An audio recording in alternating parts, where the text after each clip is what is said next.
بسم اللہ الرحمن الرحیم والسلام علی من اتبع الہدی۔ ہدایت کی اتباع کرنے والوں کو راحت دو جہاں قرآن چینل کی طرف سے سلام عرض ہے۔ تمام تعریف اس پروردگار کے لیے ہے کہ جس کے دیکھنے سے دیکھنے والوں کی آنکھیں عاجز ہیں اور جس کے توصیف و ثنا سے وصف بیان کرنے والوں کی عقلیں قاصر ہیں، اور لاکھوں درود و سلام ہوں محمد و آل محمد پر۔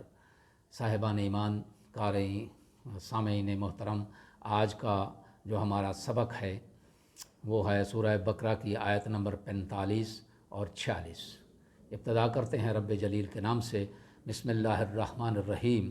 وَاسْتَعِینُوا بِالصَّبْرِ وَالصَّلَاةِ وَإِنَّهَا لَكَبِیرَةٌ إِلَّا عَلَى الْخَاشِعِینَ الَّذِینَ یَظُنُّونَ أَنَّهُم مُّلَاقُو رَبِّهِمْ وَأَنَّهُمْ إِلَیْهِ راجعون۔ ان آیات مبارکہ کا ترجمہ یہ ہے، اور صبر اور نماز کا سہارا لو، اور یہ نماز بار گراں ہے مگر خشوع رکھنے والوں پر نہیں۔ دوسری آیت کا ترجمہ یہ ہے کہ جنہیں اس بات کا خیال رہتا ہے کہ انہیں اپنے رب سے ملنا ہے اور اسی کی طرف لوٹ کر جانا ہے۔ ان آیات مبارکہ میں استعمال ہونے والے چند کلمات کی تشریح۔ پہلا لفظ ہے استعینوا۔ استعینوا کا مطلب ہوتا ہے استعانت، مدد لینا۔ دوسرا لفظ ہے کلمہ ہے صبر۔ صبر کا معنی ہوتا ہے مشقت کے باوجود باز رہنا، یعنی شرعی اصطلاح میں اپنے نفس کو عقل اور شریعت کے تقاضوں کے مطابق قابو میں رکھنا، یہ صبر ہے۔ اگلا کلمہ ہے خشوع۔ فروتنی اور عاجزی کے معنی میں آتا ہے۔ اکثر کے نزدیک بیرونی اعضاء اور جوارے کی فروتنی خشوع کہلاتی ہے۔ یاد رہے کہ خشوع جب دل میں ہوگا تو اعضائے ظاہری میں ضرور نمایاں ہوگا۔ اس سے اگلا کلمہ جو ہے وہ ہے یظنون۔ یظنون ظن سے ہے۔ ظن مینز گناہ، یعنی کسی خبر کے مثبت اور منفی پہلو میں سے کسی ایک کو ترجیح دینا جبکہ دوسری طرف کا احتمال باقی ہو۔ اگر دوسری طرف کا احتمال باقی نہ رہے تو اسے علم اور یقین کہتے ہیں۔ یہ لفظ کبھی یقین کے معنی میں بھی استعمال ہوتا ہے، جیسے سورہ قیامت میں ارشاد ہوا وَظَنَّ أَنَّهُ الْفِرَاقُ، اور وہ سمجھ جائے گا کہ اس کی جدائی کا لمحہ آ گیا ہے۔ اس کا اگلا کلمہ جو ہے وہ ہے رجوع۔ رجوع معنی ہوتا ہے اپنی سابقہ حالت کی طرف پلٹ آنا۔ ان آیات کی تفسیر کچھ اس طرح ہے کہ استعانت کے حکم سے دو تصور سامنے آتے ہیں۔ پہلا یہ کہ انسان ہمیشہ دشمن کے حملے کی زد میں ہے اور اس کی حملے سے بچنے کے لیے استعانت کا محتاج ہے۔ دوسرا، انسان بذات خود کمزور اور ناتواں ہے، اس لیے استعانت کا محتاج ہے۔ صبر عاجزی اور بے بسی نہیں بلکہ مشکلات اور شدائد کا مقابلہ کرنے کی ایک معنوی اور روحانی طاقت کا نام ہے۔ اسلام روزے اور دوسرے احکامات کے ذریعے صبر کی تربیت دیتا ہے۔ بعض مفسرین نے صبر سے مراد روزہ لیا ہے، لیکن صبر صرف روزے میں منحصر نہیں بلکہ روزہ تو صبر کے مصادیق میں سے ایک مصداق اور اس کی تربیتی مراحل میں سے ایک مرحلہ ہے۔ علل اور اسباب کی دنیا میں انسان کو طرح طرح کے حالات کا سامنا کرنا پڑتا ہے۔ کبھی اسے کامیابی حاصل ہوتی ہے اور کبھی ناکامی سے دو چار ہونا پڑتا ہے۔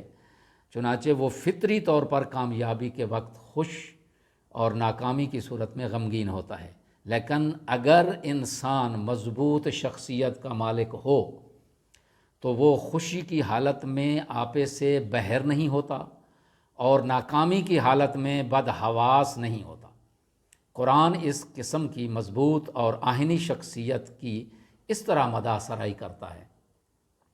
لِقَیْلَ، سورہ حدید میں ارشاد ہوا لِقَیْلَ تَأْسَوْا عَلَىٰ مَا فَاتَکُمْ وَلَا تَفْرَحُوا بِمَا آتَاکُمْ، تاکہ جو چیز تم لوگوں کے ہاتھ سے چلی جائے اس پر تم رنجیدہ نہ ہو، اور جو چیز تم لوگوں کو عطا ہو اس پر اترایا نہ کرو۔ شخصیات کو فقیری اور امیری، تنگ دستی اور خوشحالی، مرض اور صحت، محبت اور عداوت کے متضاد آئینوں میں ہی پہچانا جاتا ہے۔ مدتوں کے بچھڑے ہوئے محبوب سے وصال ہوتا ہے تو زندگی جنت نعیم بن جاتی ہے، اور فراق کی صورت میں عذاب جہیم بن جاتی ہے۔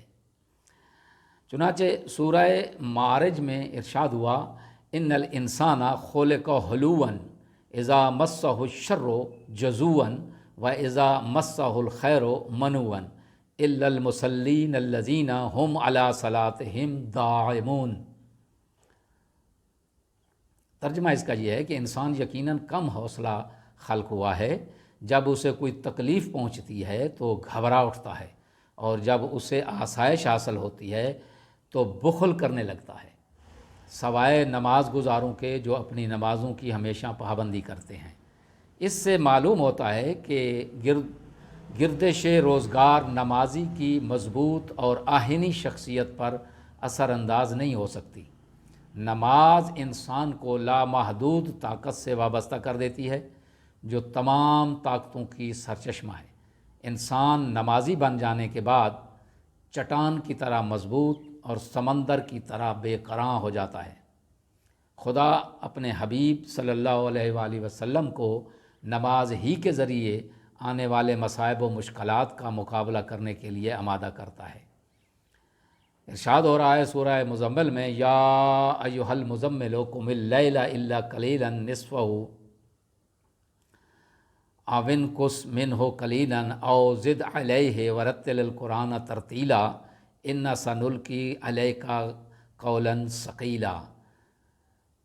ترجمہ، اے کپڑوں میں لپٹنے والے، رات کو اٹھا کیجئے مگر کم، آدھی رات یا اس سے کچھ کم کر لیجئے، یا اس پر کچھ بڑھا دیجئے، اور قرآن کو ٹھہر ٹھہر کر پڑھا کیجئے، عن قریب آپ پر ہم ایک بھاری حکم کا بوجھ ڈالنے والے ہیں۔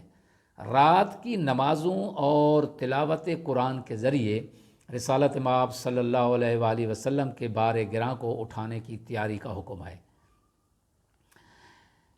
انھا لکبیرۃ الا علی الخاشعین، خشوع نہ رکھنے والوں، ذوق عبادت نہ رکھنے والوں اور دل سے عبادت بجا نہ لانے والوں پر یہ نماز بھاری ہے، یہ نماز گراں ہے، جبکہ خشوع رکھنے والے نماز سے جو لذت اور سکون قلب حاصل کرتے ہیں وہ کسی اور چیز سے حاصل نہیں کر سکتے۔ ان سے اور ان کے ترجمے سے جو اہم نکات اخذ ہوتے ہیں ان کی تعداد 5 ہے۔ ان میں سے پہلا نقطہ یہ ہے کہ عاجزی کا نام صبر نہیں، بلکہ مشکلات اور شدائد کا مقابلہ کرنے کی معنوی اور روحانی طاقت کا نام صبر ہے۔ دوسرا نقطہ یہ ہے کہ مشکلات کے موقع پر صبر اور نماز سے مدد لینی چاہیے۔ تیسری بات یہ ہے کہ نماز انسان کو اللہ کی لامحدود طاقت سے وابستہ کر دیتی ہے، اور اس کا چوتھا نقطہ استعانت کے حکم سے انسان کی ناتوانی کا پتہ چلتا ہے۔ اور پانچواں اور آخری جو اہم نقطہ ہے وہ یہ ہے کہ مشکلات اور شدائد میں انسانی شخصیت کی پہچان ہوتی ہے۔ دعا ہے کہ خداوند عالم ہمیں نماز اور صبر سے استعانت حاصل کرنے کی توفیق عظیمہ عنایت فرمائے۔ وما علینا